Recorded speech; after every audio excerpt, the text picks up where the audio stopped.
Hello, welcome. So today we're going to be looking at r/best of Redditor updates. Can you tell that I have been hanging out a little too much in that subreddit the last few days? So if that sounds like something you'd be interested in listening along to today, then please do stick around and enjoy. And don't forget to like and subscribe, please. Thank you. Okay, so this one was shared to the subreddit by Direct Caterpillar77, and the title is My 23F Boyfriend 23M of 3 years stealthily took my 11-year-old dog to a vet 80 kilometers away to be put to sleep. It was only lucky I found out and got him back. Boyfriend doesn't know I have my dog back, but he comes back tomorrow night. What? Oh, I would do some heinous things to anybody who tried to harm my cats, I swear. Oh my goodness. So obviously there's trigger warnings for gaslighting, dog napping, verbal abuse, and attempted killing of a pet. Make sure if that's something you can't deal with that you dip out and find a different video. There are loads to go through. Do not upset yourself on behalf of listening to me ramble for the next 20 minutes, please. This was originally posted November 26th, 2016. My boyfriend, Jay, left for a trip up to the coast to help my family on Friday morning. While I was at work Friday, I got a phone call from one of my ex-flatmates, Bob, who I lived with at uni. He thought he had my dog with him and phoned me because someone had dropped him off to the vet surgery he worked at to be put to sleep. Bob sent me pictures, and it was my Stixie. I'd recognise him anywhere. I grew up with him, and he was so close to me when I left home to study. There were no questions about it. Stixie stayed with me. That is so lucky that your friend was working at that surgery. My goodness. Bob kept Stixie with him, and I drove to pick him up as soon as I was out of work. Bob also showed me a phone recording he took of the vet's security camera screen, and there was no doubt in the world it's Jay dropping him off. He's even wearing the same clothes he left in this morning before I went to work. What an absolute grotesque piece of crap this guy is. Jay has texted me a few times today, and I don't know why, but I'm not confronting him about this. I'm actually scared I will utterly lose it at him. I would be the same. I would genuinely not trust myself to not commit a violent crime. Like, what the heck? I'm running everything through my head on why he'd do this. We talked sometimes about moving north to be near his family or overseas within a few years. I can't believe I'm trying to find reasons for him to do what he did, or reasons for me not to rip him a new one and dump everything he owns out on the front lawn and set it on fire tonight.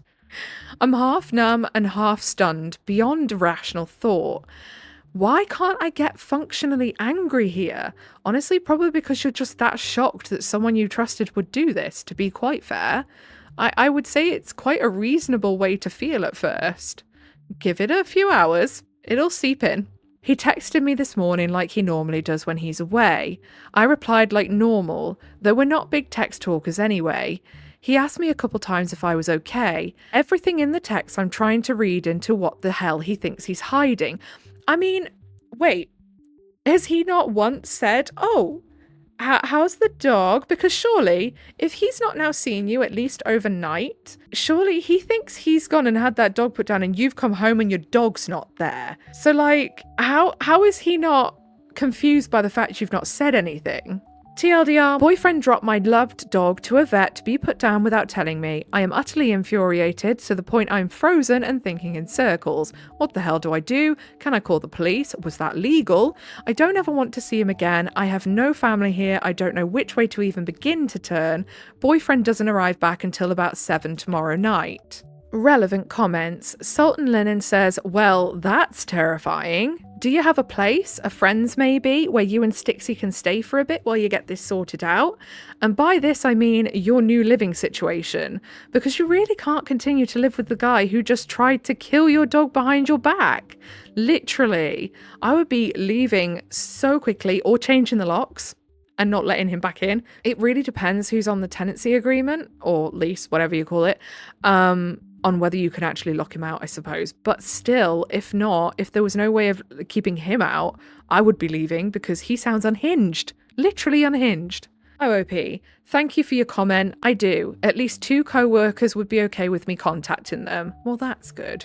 I want people around me when he comes back. I wish I could make sure he knows he's no longer welcome in this home, nor can he come back and he's to go immediately. But I also know by bitter experience with a friend that kicking someone out of the dwelling that they live is a long process. Okay, so we have a new update and that says Australia, so I'm assuming that means they are in Australia. So this update was November 26th, 2016, same day. I have a dog, Stixie, who's 11. Yesterday morning, my boyfriend left to go up to the coast to see family. He doesn't return until Sunday night.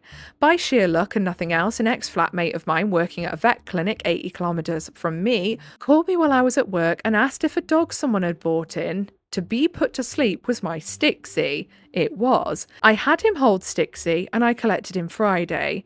My flatmate showed me a recording he made of security video at the vet clinic and it's definitely my ex dropping Stixie off. How illegal is this? I currently live in a flat that I rent and my boyfriend pays half, but I'm the only one on the lease. Oh, well then you could just tell him to get out and he has no discourse, I would imagine. I want him out ASAP, or I want to be out of this situation as soon as possible. What options do I not have? A friend of mine once tried to have a violent ex removed and it took months. I want to be out of this immediately. Are my only options to move? How do I protect myself from what my boyfriend, ex to me now though, he doesn't know it yet, may do to the place I rent when I return? I presume my landlord couldn't kick him out if I leave right away. He's never shown any weird tendencies before, so maybe I'm overthinking this. No, you're really not. He took your dog to be put to sleep. My boyfriend doesn't know I know what he did, nor that I have Stixie back. Sorry for the scattergun of questions. I'm scatterbrained at the moment and he only returns in 20 hours or so, and I don't ever want to see so much as a hair on his head again. Honestly, I feel like he probably does know you've got him back because would he not be expecting you to be going nuts going, where is my dog? Where is my dog? Oh my god, he's gone missing? Like, I have an inkling he knows you've got him back. Relevant comments. Deleted user commented saying, not legal advice, keep your dog somewhere else. If he has access to him, who knows what else will happen. Literally, yes, I am very much on board with that. I Amo Steph says, seconded. Can you afford to board him or have a trusted family member watch him until this douchebag is gone? And I would call the vet to report what he did if your friend hasn't. It might not help you now, but they should be aware. And then, says, and then ask where the dog is and see how much he's going to lie about it. OOP added in the comments of the first post, just got off the phone with my workmate. She's offered to come here overnight and she'll be here soon. We'll figure out what to do in the morning. I really appreciate all your posting. It only took reading a few to take myself out of this stupid stalled state of mind and move into action.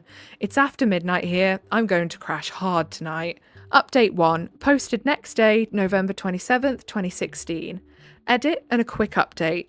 A night's sleep with good people around me helped. I phoned a workmate to see if I could stay there with Stixie and she came over here for the night instead. We spoke and we have a plan.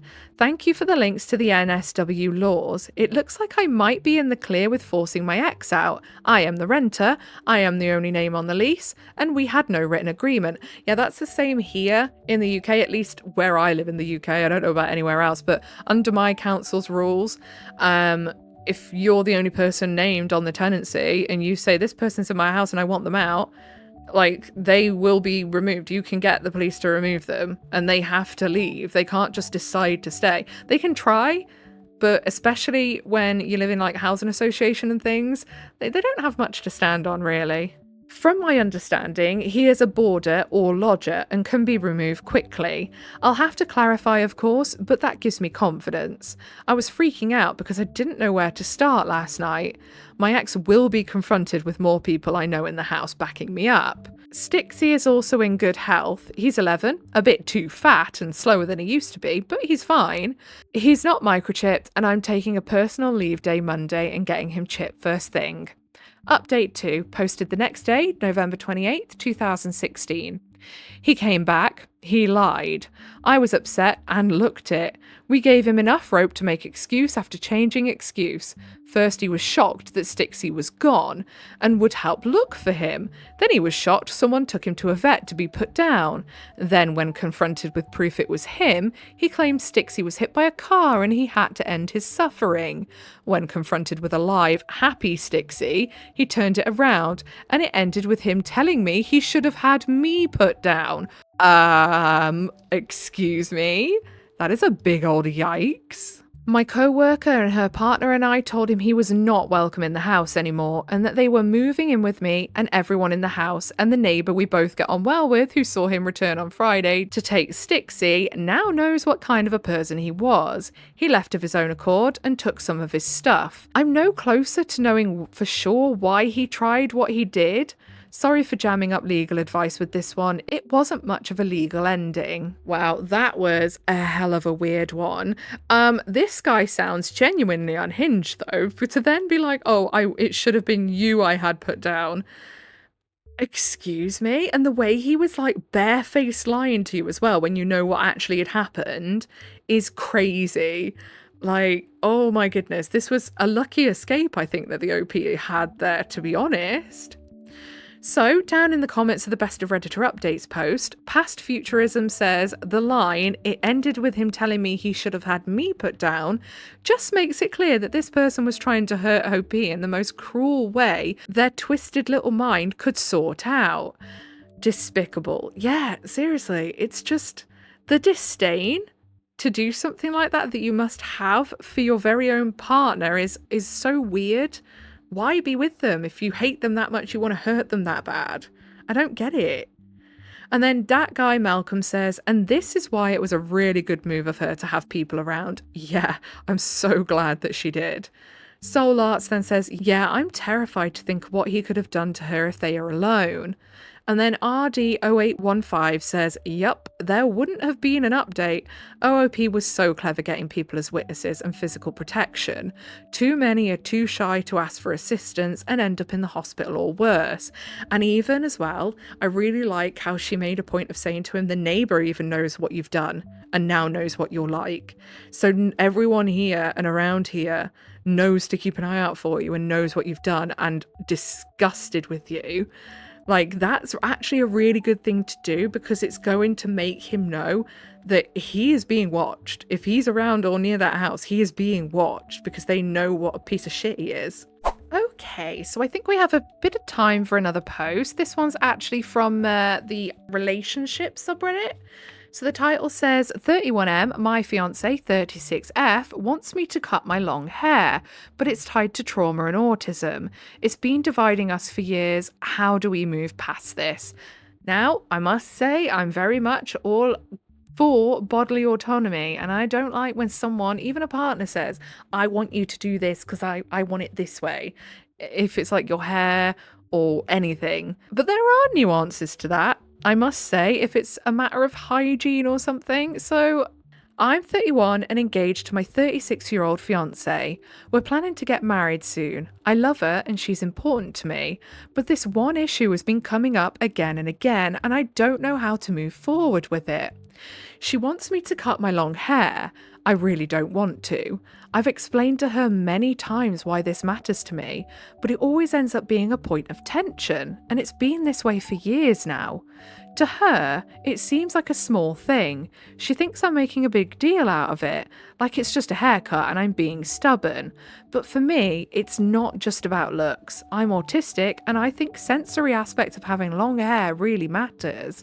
I like how it feels, I like touching it, and maybe more than anything, it's mine, it's my choice. That matters because I didn't have that choice growing up. My mum was really controlling about my hair. She was friends with the hairdressers we always went to, and I think they used to talk before the appointment. I always wanted to grow my hair longer, but she forced me to keep it short. I remember her being super clear with the hairdresser one time that I only wanted a small trim.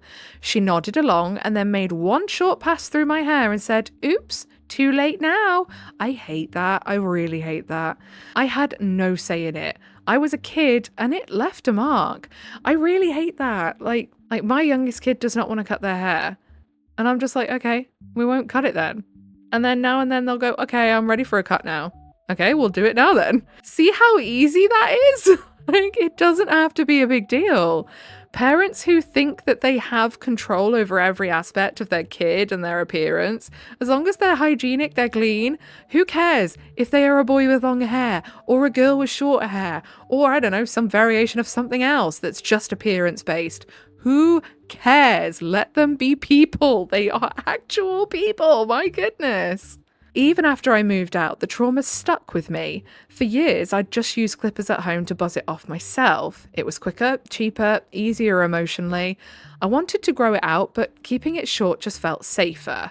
I wouldn't have to deal with anyone's opinions that way.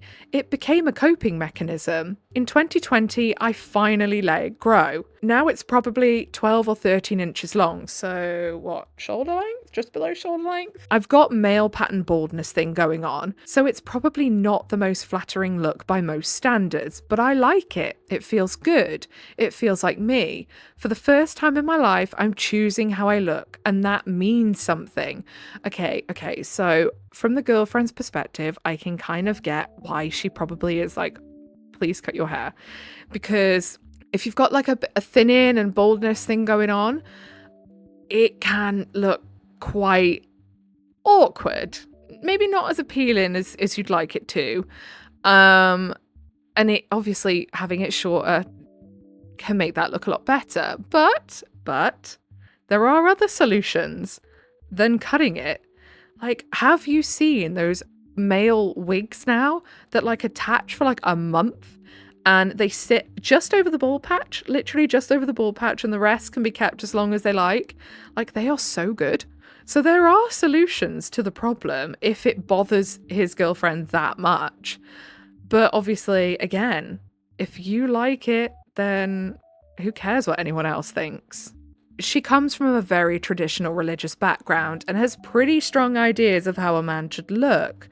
She's even brought up the Bible a couple of times when talking about this. I fear anyone who's been here long enough knows my thoughts on that. But I've talked to priests and even people from her church, and I've been told it's fine for a man to have long hair. But really, I don't think it's about the Bible. I think it's more about her image of what a man should look like. I mean, in every single depiction of Jesus, he has long hair. So what is she talking about? I mean, granted, he is always pasty pale like I am, and that's clearly not accurate, but there we are. I've tried so hard to explain that this isn't about gender. I've had some gender dysphoria in the past, but that's not what's going on here. This is about trauma and comfort and autonomy, and I've made big compromises in our relationship. I've done a lot to meet her halfway. She's done a lot too. I won't pretend otherwise, but I wish that she would take a step back and see the big picture. Like, is this really the thing we want to keep fighting over? Like, I could totally get if she was not attracted to the look. I get that. Everyone has their thing. Everyone has what they like and what they don't like. But I'm not being funny. If you're going to go start trying to, like, use the Bible as an excuse, get the fuck out. Just get the fuck out. That is the weakest argument ever. To her, it seems like I'm making things harder than they need to be, but to me, this is about reclaiming something I didn't get to have growing up, and it hurts that she doesn't seem to see that. Any advice on how I can help her understand where I'm coming from? Or how we can move past this without me just chopping it off and resenting it? TLDR, I'm 31, engaged to a 36-year-old woman I love deeply. She wants me to cut my long hair, but for me, it's tied to trauma, autism, and autonomy. I've explained this to her many times. It's been dividing us for years, and I don't know how to resolve it without losing something that matters to me. I mean, yeah, at the end of the day, it's your hair. Do what you want with it. Like, do what you want. If she's that miserable about it and she does not like it that much, tough titties. Tough. There's always going to be like something about your partner that you're not like ridiculously attracted to. Like, you know, everyone has something. Nobody's perfect. And if she really, really doesn't like it, she does have the option to walk, you know? I would say maybe if you really want to make sure that the relationship remains the way it is and that, you know, you don't end up breaking up over something so silly as hair, look into, like I say, some of the solutions that I said, like hair systems that can cover up that specific patch, the bald patch. There are options in that way as well. And then that way you get your long hair and she gets to shut up moaning about it. But because she's been trying to use the Bible to manipulate you into cutting your hair, I don't feel like it's actually that much of an appearance thing at all. And I don't like the connotations of that, to be honest. I have a net zero respect for anyone who uses the Bible to try and control people and their appearance, especially because it doesn't conform to gender norms. Get all the way fucking out with that. Thank you. So down in the comments, Tiger Lily says, I'm sorry, but we can be for real right now and just say I don't think it's the length that bothers her. It's combined with the balding. Scraggly long hair when you're balding just isn't a good look. Cut the hair or break up. You want long hair? She wants to find you attractive. Those are the options, and if you can't agree, then end it. There are great toupees now. Yeah, exactly. I mean, that was a bit of a harsh way of saying it, but it is true. If you don't want to cut it and she really doesn't find it attractive as the way it is, then the only option is to break up if it's something that you cannot agree on and that you can't find a middle ground on where you both go, okay, we're just going to agree to disagree, And then Room of Gold says, I think of the butler in American Horror Story, Coven. I have no idea the reference. I've never watched it. And then Galaxy 1985 says, I think of the guy from Scary Movie. Oh my God. Take my strong hand, the one who throws a mole in the mashed potatoes. That's mean. No. And now I've got that picture in my head. No. And on that wonderful note, I think that's where we're going to leave it for today. If you made it all the way to the end with me, then I appreciate you very, very much. If you'd like to give a little like, subscribe, notifications on, that is your initiation into the Cult of Void. Welcome! It is the middle of night, and I have been... oh my goodness, it's not even the middle of the night anymore. It's 1:45, and I've been recording many for a little while now, so I should probably get off before the delusional sets in. Whatever it is you're doing for the rest of the day, I hope you have a really good rest of the day. Goodbye!